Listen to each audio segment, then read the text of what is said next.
if you choose to pursue the path of self-development or to gain your potential through this path, then that can take a lifetime. I want to find out what is the balance between trying to pursue my development versus doing something and finding that balance. I mean, how do I go about figuring that out for me?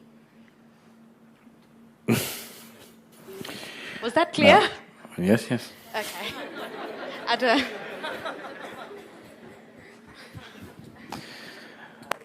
Now, when you talk about self-development, we are not talking about self-development here. Self cannot be developed. What you're referring to as self cannot be developed. It is not something that you can develop or you can put it down or anything. It's just that it's been lost. You have lost contact with it.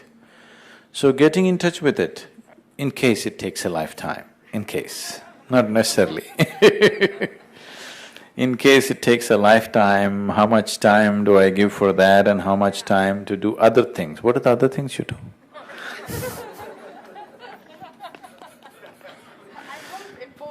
Okay. So the other things that you do in your life, will I have enough time for it? You shouldn't do any other thing. You understand?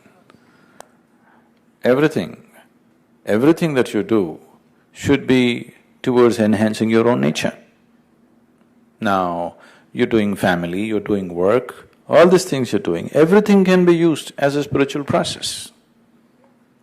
It is not that in 24 hours' time, this many hours spirituality, this many hours materialism, this many hours family, not like that. Every step, every breath, every moment of your existence can be used for your development of who you are. So, this is full time. And in that, what activity you wish to do, you do whatever you want. What is the problem?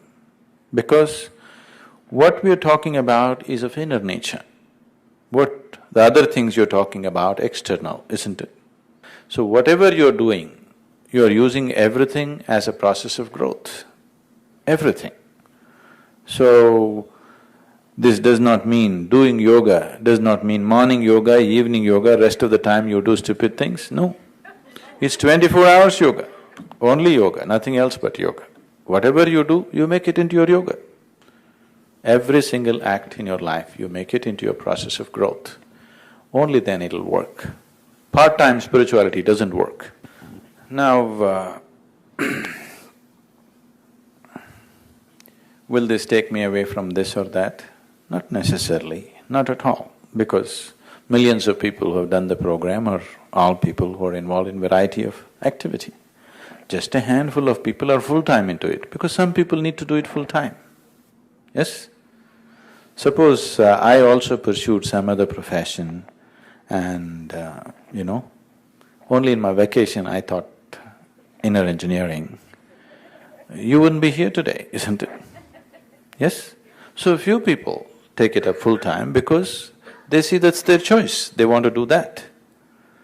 And when you can go to the office and do software programming or management or something, why can't you also go out and teach something?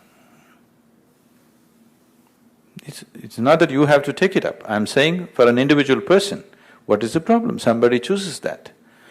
So, only thing is, only criteria that may be disturbing people is, they're not making money. No, I'll come. So that's not going to disturb you, then no problem. You're doing what you want to do. You either choose to go to this job or that job or that job, isn't it?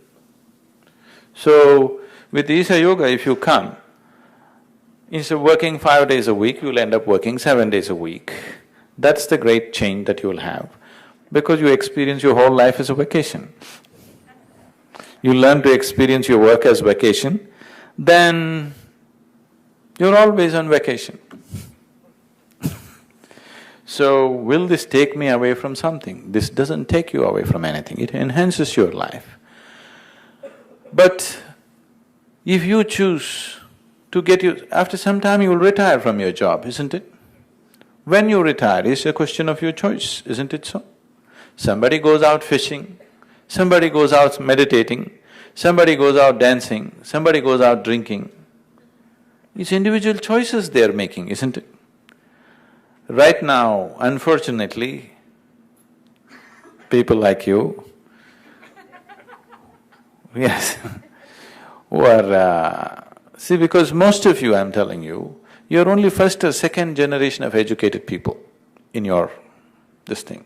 So you're just thrilled about a few things that you have access to. If you are 10th, 15th generation of educated people in your family, you would have total disdain for education, doing well and all this nonsense. Yes? Because you're only first, second generation of having access, you think that's everything. But your children won't think so, you will see this. Your children won't think so because right from their childhood they've seen all this nonsense and it doesn't mean much to them when they grow up. Yes? So, what you choose is just individual choice, isn't it? Does doing this necessarily mean taking you away? Not at all. People always ask me, Sadhguru, what is the mission? So I jokingly tell them, my mission is to plant undercover yogis.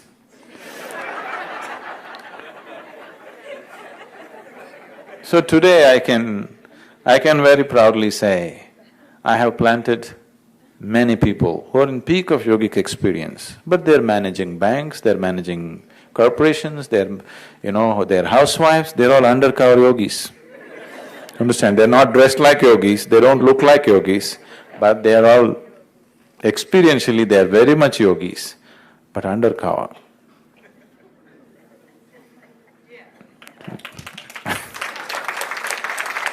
So, you want to be undercover yogi or overt?